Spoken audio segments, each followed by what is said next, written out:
Hello fight fans, welcome to the complete fight breakdown of Alexander Volkanovski versus Diego Lopes 2. Before we talk about Alexander Volkanovski, we need to start with Diego Lopes because his rise to this moment has been nothing short of impressive. Diego Lopes came into this fight known as one of the most dangerous and unpredictable fighters in the featherweight division. A black belt on the ground, extremely creative in scrambles, and someone who thrives when fights turn chaotic. We've seen him hurt top level opponents, overwhelm them with pressure, and create moments where anything can happen. What makes Lopes special isn't clean point fighting, it's chaos. When the fight breaks structure, that's where Diego becomes dangerous. Across his recent run, he showed great durability and willingness to walk through fire to get his opportunities. But standing across from him was completely different problem. Alexander Volkanovski, one of the most technically complete fighters the division has ever seen, former long reigning champion, elite footwork, elite fight IQ, and more importantly discipline. Before the fight even started, you could feel the contrast. Both men were smiling, but Volk looked different. Calm, relaxed, almost too comfortable. The kind of look that makes you feel like he knows something the other guy doesn't.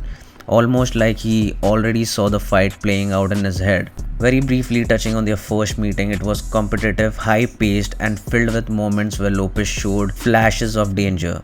But this rematch felt different from the start. As the fight begins, Volkanovski immediately takes the center of octagon.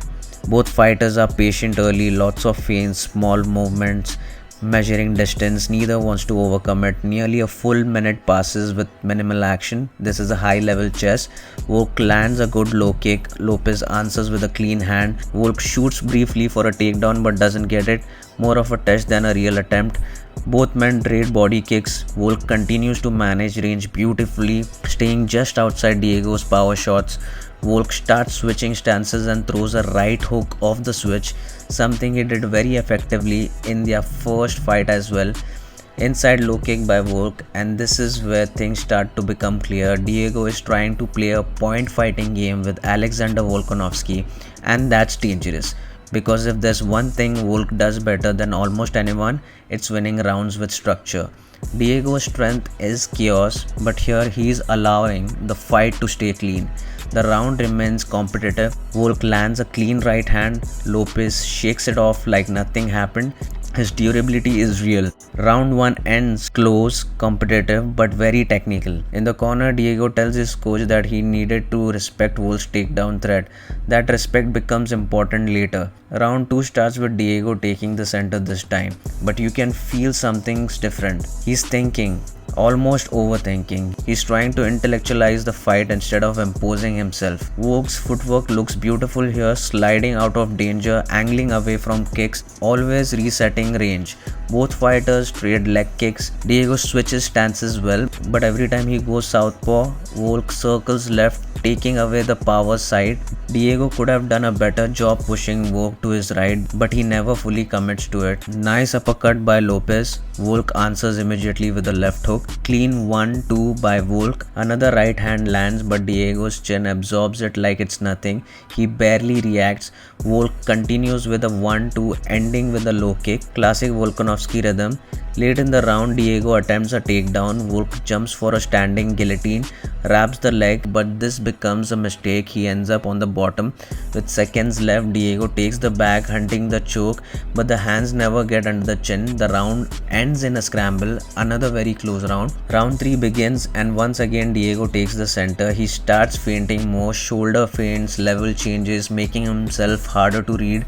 Volk answers with sharp jabs, constantly staying at kicking range. Two big right hands lands from Volkanovski, enough to momentarily stun Lopes. Lopes fires back with a hard body kick. Volk's jab becomes the story of this round. Constant touches, constant disruption. Diego's accuracy drops, landing roughly 1/3 of his significant strikes. At one moment, Diego clips Volk and Volk briefly touches the canvas but recovers immediately and resets. Round 3 ends, again competitive but increasingly controlled by Volkanovski. Round 4 starts and Diego again takes the center. You can tell he's waiting, searching for the perfect moment, but against someone like Volkanovski, waiting too long becomes a problem. Volk began putting combinations together: jab, cross, hook, smooth disciplined striking. Interestingly, Volk starts circling left towards Diego's power kick side. Diego lands a couple of good low kicks here. Daniel Cormier mentions that Lopes is having a good round and it is competitive, but personally it feels even. Both men are landing, and you can see an accidental groin kick by Volk which pauses the action. Volk immediately apologizes twice, showing complete professionalism. Diego pressures forward, throws a head kick. Volk reads it perfectly and steps away. Volk lands a clean 1-2 late in the round. Round 4 ends. Round 5 begins with urgency from Diego. He pressures forward, but while throwing kicks he appears to hurt his foot slightly and takes a step back. Volk immediately shoots for a takedown. Diego jumps for a guillotine, but Volk stays composed. A stiff jab from Volk nearly drops Lopes. Volk follows him down and applies heavy pressure against the cage. Diego manages to reverse and briefly takes the back, but Volk's grappling preparation shows. Training with Craig Jones becomes obvious here. Volk lands short elbows. Diego attempts a kimura, transitions to an armbar. Extremely creative work from Lopes, but Volk escapes and ends up in a very strange top position. Awkward, messy, uncomfortable for both fighters.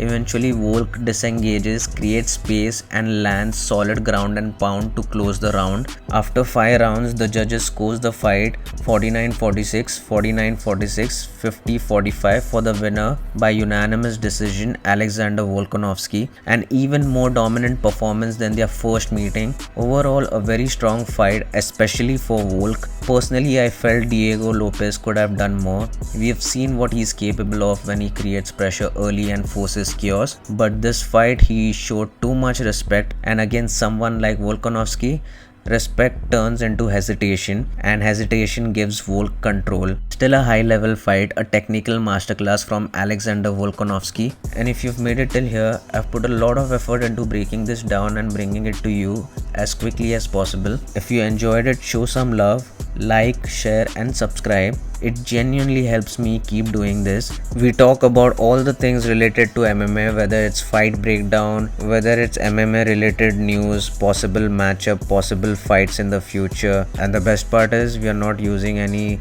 robotic voiceovers. So show some love in the comments down below. Tell me what you think about the fight breakdown, and if you watched the fight, tell me what are your thoughts on the fight and who do you see Alexander Volkanovski fighting next. Till then, see you in the next episode.